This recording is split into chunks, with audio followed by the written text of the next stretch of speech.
Well, I'm bored. It's actually my third video with my voice in it, but my first one I deleted because I didn't like it and it was really just a test. And the second one got copyrighted since I was playing a game. The music got copyrighted from the game. Yeah. But anyway, this isn't about video games or anything. It's about trains again. And I've kind of gotten into a frenzy the past year. But I've managed to get some track and complete a main line. The only thing I want to do is, since I want to run American locomotives too, not just British, like this one right here, the J50, I would need at least 22-inch curves, and third radius is 19. Well, I mean, I don't technically have to get 22 radius curves. I've seen an African big boy go on 18-inch, so I should be fine with 19.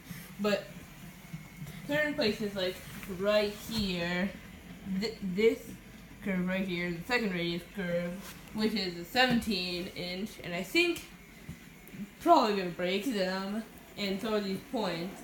So I'm gonna replace these with pico points, because they're the smallest points I can find that are 22-inch radius or higher.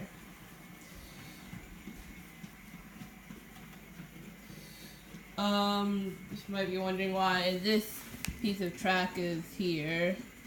Just because that's gonna make a terminus siding coming down here. So I need one long straight, like this is long straight right here. So I need another one instead from there. Then I need a double straight like this right here. That's double straight. So I can connect this and it'll stay right there. And that's pretty much it. Other than the fact that I want to have a double track main line, so when I'm building off of here into like a few sidings and there into a freight yard, I want to be careful because I still want to run 2 locomotives at once. So, and since there are no curves that are sold that are the same degree as the points I'm gonna get, I need to get another point to counteract it. Kind of like this one right here, except this is a different one. And I'm gonna get a track crossing, a diamond crossing from Pico. So I need to be careful not to go into the space of a potential second track. And yeah, that's basically it, I guess. Well, actually, okay, so here's the rolling stock you have, other than those cars and the brake van.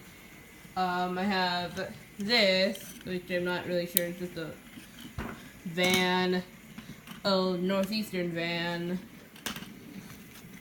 This van, Chief Material Handling Limited, I don't know. Oh, hit the loco, need to be careful on that. Now this came with the set, okay? And can you guess what set it is?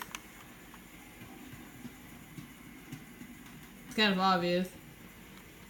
Please, it's way too obvious.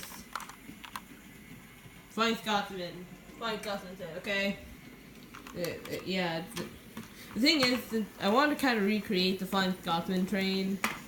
The train, not the locomotive, okay? There's a big difference between train and locomotive, okay? The locomotive pulls the train.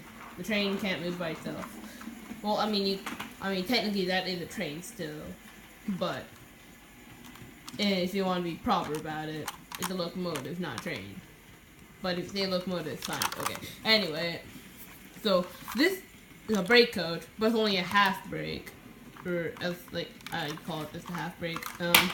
Because half of it is a brake compartment where the guard goes, I think, and then the other is for passengers right here. But Hornby makes this a full break where all of the coach is for the guard and luggage. That's what I want to get because that goes at the front of the train.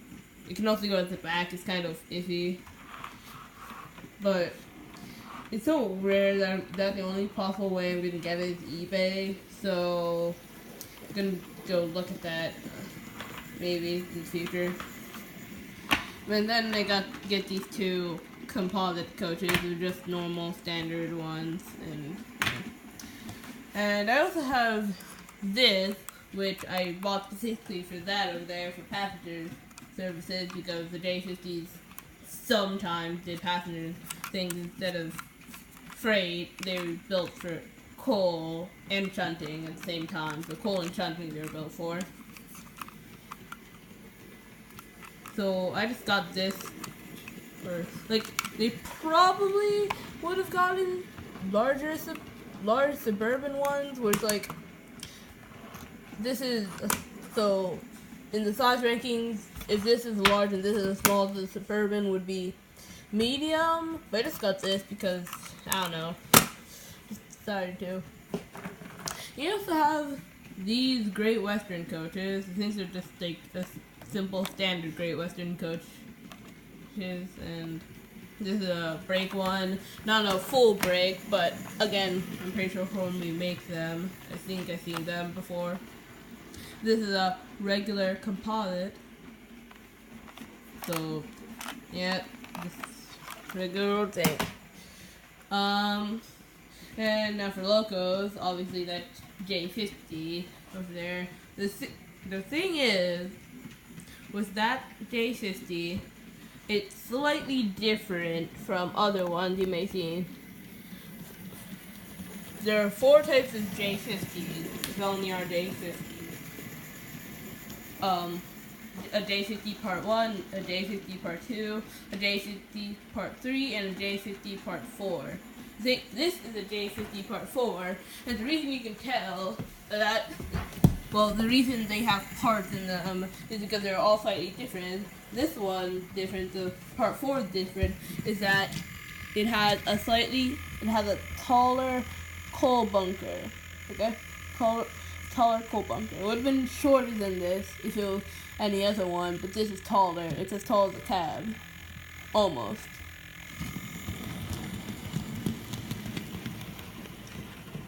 And they were built at Gorton. And as you all know, all the J50s were scrapped, so rest in peace. The Flying Scotsman. Easily my favorite locomotive, not my favorite class of locomotive. My favorite class is the Black 5, but this is my favorite locomotive, singular locomotive, the whole time. It's not because of all its fame and going to different countries and crossing the world and making records. Just because I saw it in one book, immediately fell in love with it, okay? Even over the blue mallard, and blue's my favorite color, so yeah, that was pretty strong. Okay, I don't know what I'm saying anymore. Okay, this one, unfortunately, is not preserved, but it's, come on, focus. I haven't pulled it because the tender and locomotives are together. There, so yeah, focus. Adderley Hall. It's the second hall class by because the hall classes were the 4900 and this is 4901. It's the second one. The first one was St. Martin, and the reason it doesn't have the name of a hall, it doesn't have hall in it, is because it was converted from a saint class to the first hall class. This is the first pure hall. And St. Martin, by the way, is being turned back into a saint right now. So, pretty cool having a saint again because all the other saints were scrapped. So, it's pretty cool. Got from a trip to Scotland, and You know what? There was this limited edition locomotive. Not gonna tell you what it is because since it's limited edition, people will probably try to find it. If you find it, that's not good for me. But I will get it eventually. And fortunately, they have a online store, so my money wasn't wasted on her. And this is my last locomotive. It's my third locomotive that I purchased, but this is the third locomotive that I got because when it came back I already had that, and this had already come. So I mainly got it for the freight cars. Like, it came with this car, and this, I believe, yeah. But it's horribly detailed. If you can see here, you can actually see my finger through the hole right there. And it's pretty poor details, but I'll still keep it. I may modify it, but yeah. And the thing is, this is supposed to be an 08 diesel, but the 08 didn't come until BR days, and this is LMS. But the LMS did produce an early form of the 08 diesel. I forget what it's called, but you can search it up. So, anyway, I think that's it, and bye.